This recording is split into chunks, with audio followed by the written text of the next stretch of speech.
వినియోగదారులకు అత్యాధునిక బ్యాంకింగ్ సేవలను మరింత చేరువ చేసే లక్ష్యంతో కొండమల్లేపల్లిలో తెలంగాణ గ్రామీణ బ్యాంక్ శాఖ మరియు అసిస్టెంట్ మేనేజర్ నూతన కార్యాలయ ప్రాంగణాలను ఘనంగా ప్రారంభించారు. ఈ కార్యక్రమానికి bank chairman K Pratap Reddy ముఖ్య అతిథిగా విచ్చేసి రిబ్బన్ కట్ చేసి నూతన భవనాన్ని ప్రారంభించారు. అనంతరం ఏర్పాటు చేసిన ఖాతాదారుల సదస్సులో చైర్మన్ ప్రతాప్ రెడ్డి మాట్లాడుతూ బ్యాంకు సాధించిన ప్రగతిని వివరించారు. తెలంగాణ వ్యాప్తంగా 934 శాఖలు 17 రీజనల్ బిజినెస్ ఆఫీసులతో టీజీబీ రాష్ట్రంలోనే శాఖల పరంగా రెండో అతిపెద్ద బ్యాంకుగా అవతరించిందని తెలిపారు. ప్రస్తుతం దాదాపు 1 కోటి మంది ఖాతాదారులకు తమ బ్యాంకు విశేష సేవలు అందిస్తోందని పేర్కొన్నారు. తక్కువ వడ్డీతో కూడిన బంగారు రుణాలు, రైతుల కోసం వివిధ రుణ పథకాలు మరియు డిజిటల్ బ్యాంకింగ్ సేవలపై ఆయన అవగాహన కల్పించారు. ఈ కార్యక్రమంలో ఏజీఎం మరియు regional manager Vijay Bhaskar Goud, chief manager Devender, senior manager CH Venkatesh, MAH manager Bhaskar, Kondamallepally branch manager Chandrashekar, వివిధ శాఖల మేనేజర్లు, బ్యాంక్ సిబ్బంది మరియు ఖాతాదారులు పెద్ద సంఖ్యలో పాల్గొన్నారు. చాలా ఎక్కువగా కస్టమర్లకి మనం ఏదైనా సర్వీస్ చేయాలన్నా కూడా చాలా ఇబ్బందులుగా ఉండేది. సో మన రీజనల్ మేనేజర్ గారు మా హెడ్ ఆఫీస్ ప్రధాన కార్యాలయం దృష్టికి తీసుకొచ్చినప్పుడు సార్ ఇలా అంటే మనకు దాదాపు 125 కోట్ల బిజినెస్ ఉంది ఇక్కడ, 100 కోట్లు లోన్స్ అండ్ అడ్వాన్సెస్, 25 కోట్లు డిపాజిట్స్. సో 125 కోట్లతో స్కేల్ కోర్ బ్రాంచ్ అనేది మనం ప్రెమిసెస్ ఇక్కడికి కొత్త భవనానికి ఏదైనా షిఫ్ట్ చేస్తే బాగుంటుంది. సో కొంచెం మంచి స్పేసియస్గా ఉన్న ప్రెమిసెస్ తీసుకొని విత్ ఏసీ ఫెసిలిటీ ఇస్తే ఇంకా ఫ్యూచర్లో ఇంకా మనకు బిజినెస్ ఎక్స్పాన్షన్కి మంచి స్కోప్ ఉందని మాతో చెప్పడం, తర్వాత మేము కూడా ఇమ్మీడియట్గా అందుకు ఒప్పుకొని అప్రూవల్ ఇవ్వడం. సో ఈరోజు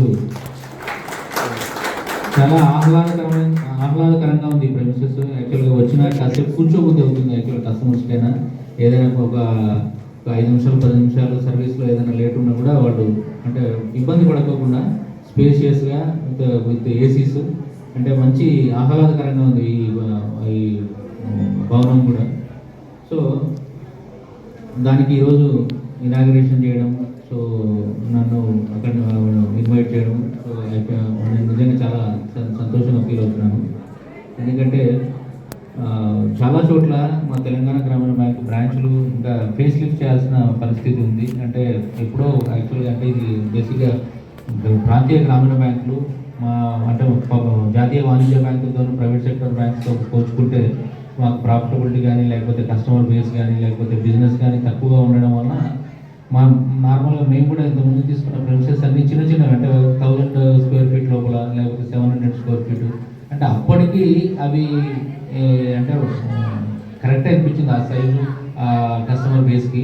బట్ మీరు చూస్తే ఓవర్ పీరియడ్ ఆఫ్ టైం ఏమిటి లాస్ట్ 10 ఇయర్స్లో చాలా బాగా అంటే గ్రామీణ బ్యాంకులు కూడా చాలా బాగా మన వాణిజ్య బ్యాంకులకు లేదా ప్రైవేట్ సెక్టర్ బ్యాంక్స్కు వాటికి ధీటుగా చాలా అంటే మంచి కాంపిటేటివ్ స్పిరిట్తో కొత్త ప్రోడక్ట్స్ సర్వీసెస్తో కస్టమర్లకి చేరువవుతున్నాము.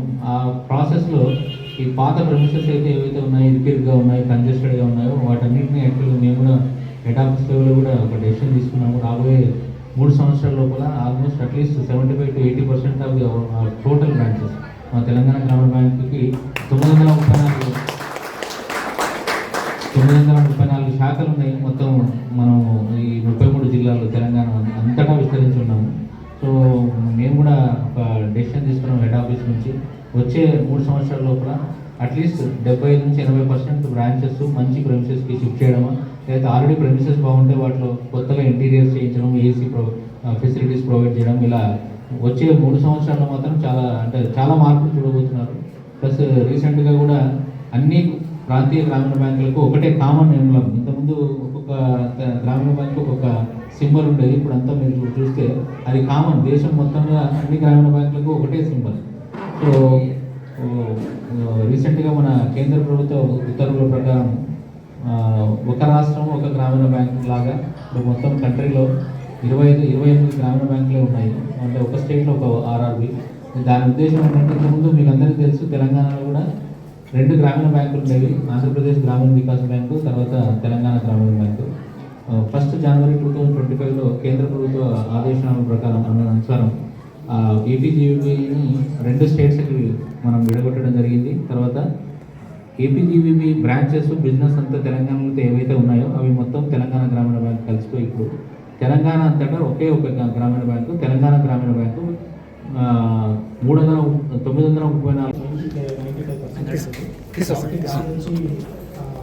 బ్యాంకులు చాలా అభివృద్ధి చెందుతున్నాయి. కాకపోతే నిజమన్నా ఏంటంటే కొన్ని గ్రూప్స్ అనేవి కొంచెం పక్కగా పడుతున్నాయి. బట్ ఈవెన్ దో మనం అన్ని సమావేశాలకు కూడా అటెండ్ అయ్యి వాళ్ళకి ఎడ్యుకేట్ చేయడం జరుగుతుంది.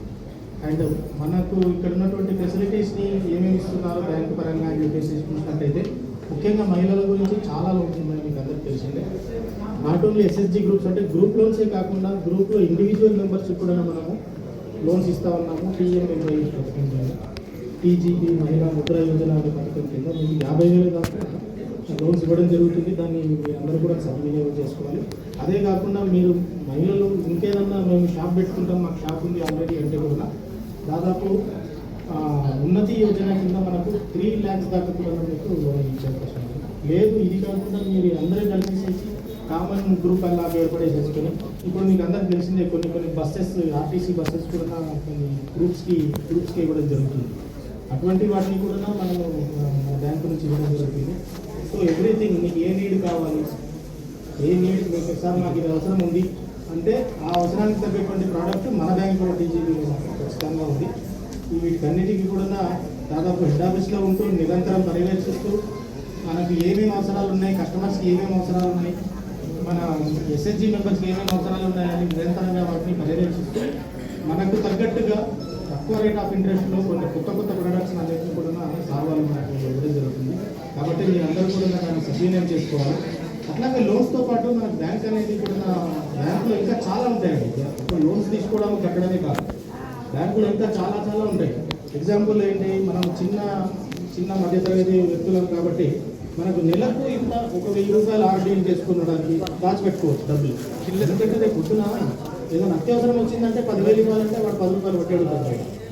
దానివల్ల మనం నెలకు 500, 1,000 రూపాయలు మన చేతనైనంత మనం చేసుకొని బ్యాంకులో రికరింగ్ డిపాజిట్ చేసుకుంటే అత్యవసరమైనప్పుడు దాన్ని క్లోజ్ చేసేసుకొని మనం డబ్బులు తీసుకొని వాడుకోవచ్చు. అట్లాగే మనకు రకరకాల ఇన్సూరెన్స్ ప్రోడక్ట్స్ ఉంటాయి.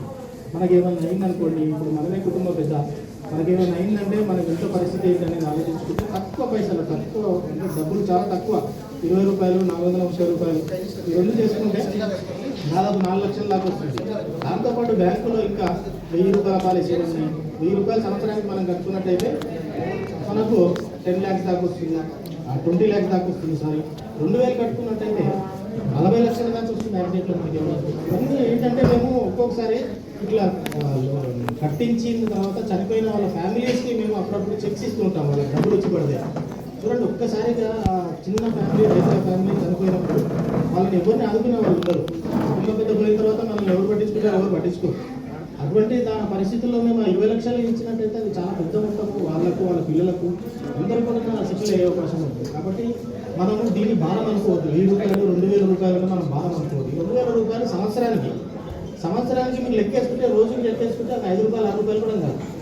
రోజుకి 5-6 రూపాయలు మనము మన ఇన్సూరెన్స్ పాలసీస్ పైన పెడితే మనం తర్వాత మన ఇంటి వాళ్ళు బాగుంటారనేది మనం ఆలోచించుకొని వాటిని కూడా సద్వినియోగం చేసుకోవాలి.